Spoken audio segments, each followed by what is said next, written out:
Oh, are we on the air?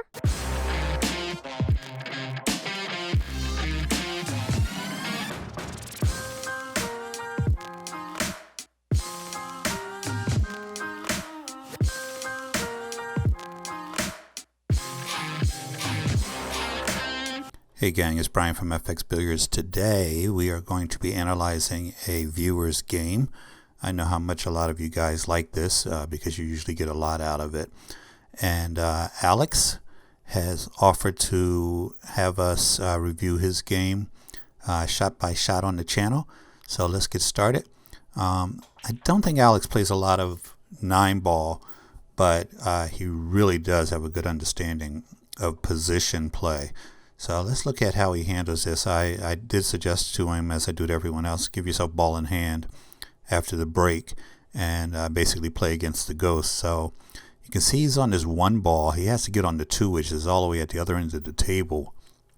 This is really a difficult position play, but look at how he analyzes this. You can see already that he's a very intelligent player because he's looking at different options. He's walking around the table, even putting the cue ball in different spots, which is something I recommend. If you can see the spot, it's a lot easier. So here he shoots a really nice low right-hand English draw shot to get down table and gets really nice position on the 2. He kind of poked at it a little bit, but still he was getting his cue out of his way because he had the cue ball coming right back at him. Now here he has to get on the 3 ball, which is up table, so he had a really difficult break if you think about the layout of this rack. Looks like he wants to put left-hand English on it, but because of the angle he needs to get, he jacks up a little bit. I think he put a little bit of, it looked like a little bit of masse to me, but nevertheless he got position on this ball. Now, one of the things I don't like about this shot is I don't feel as though he's 3 balls ahead on this. So he gets good position on the 4 ball, but you can see the 5 ball is in a really bad position. So he's going to have to come up with a strategy to get to that 5 ball.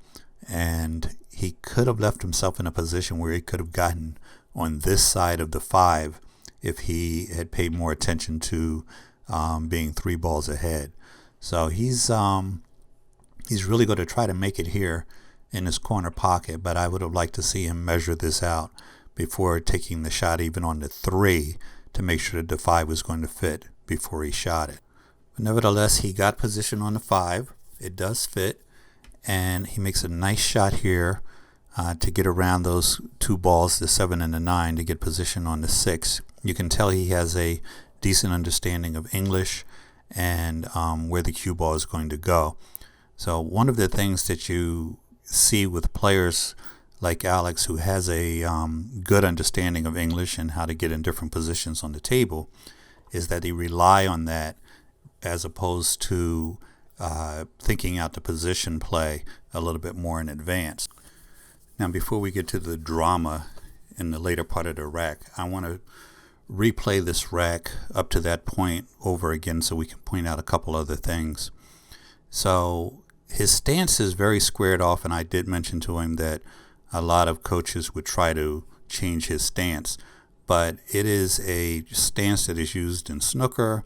He's very squared off. He's comfortable in that stance, and there's absolutely no reason to change it because he has relatively good fundamentals from that stance.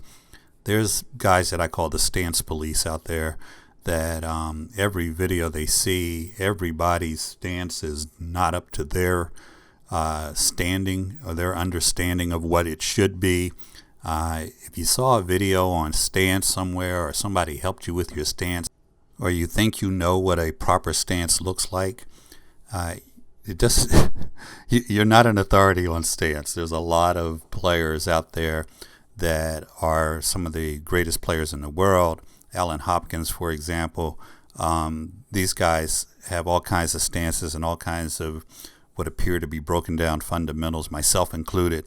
As long as you're consistent and you're doing the same thing and it doesn't hurt your growth or your ability to pocket balls, get position, and run racks, I'm not going to go into changing someone's stance, but I will give you some tips on what the fundamentals should look like so that when you do have a breakdown in your game, you know where to go in order to fix it.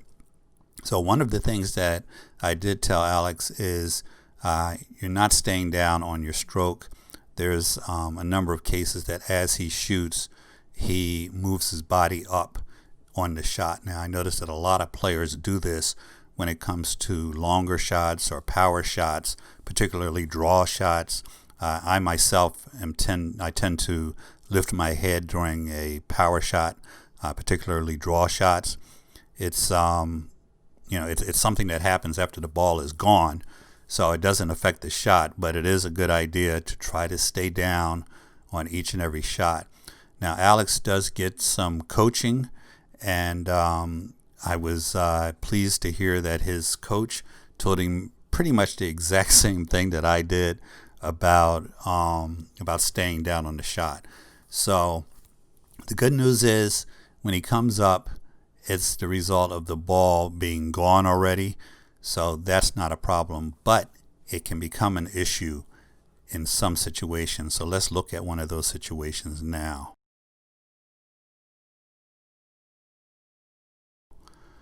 But as you can see, a couple things go wrong here.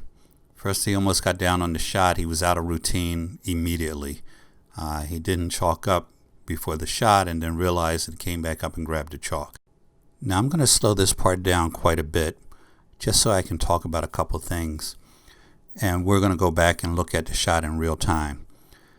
But he was out of his pre-shot routine, which is fine. He went back into the routine. He stood up, grabbed the chalk, and chalked up and then got back down on the shot. But what it looks like to me here, now I'm in slow motion, but I'm going to go back to real time.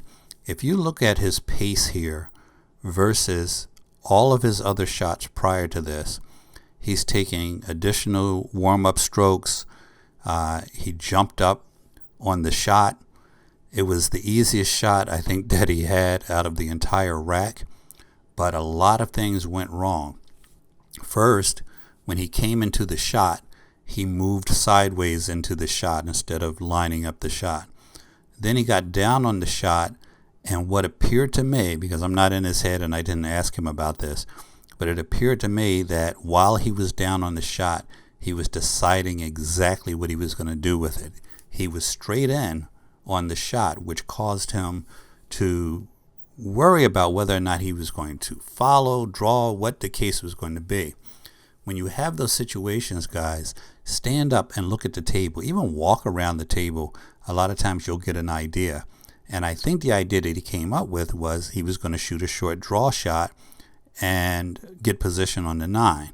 Once again, I wasn't in his head, but it looked to me that he changed his mind during the shot, and as a result, jumped up, got off on the shot, and missed the easiest shot that he had all day. So he should have been out. But let's take a look at a couple things.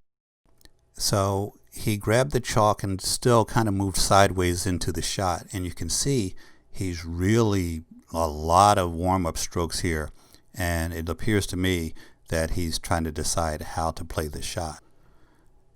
Now, if I was playing this shot, I would draw the cue ball back about 6 to 12 inches and then play the 9 in the same corner pocket, and I think that's what he wants to do, but he seems to come up with the idea after running a different idea through his head.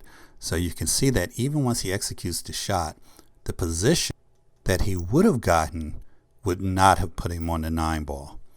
So like I said, a lot of things went wrong with that shot, and let's talk about how you can avoid that. First, if you're not totally in the moment, don't shoot the shot. If you're deciding how you want to shoot it, stand up, think about it, chalk up again, step into the shot, and take the shot all over again.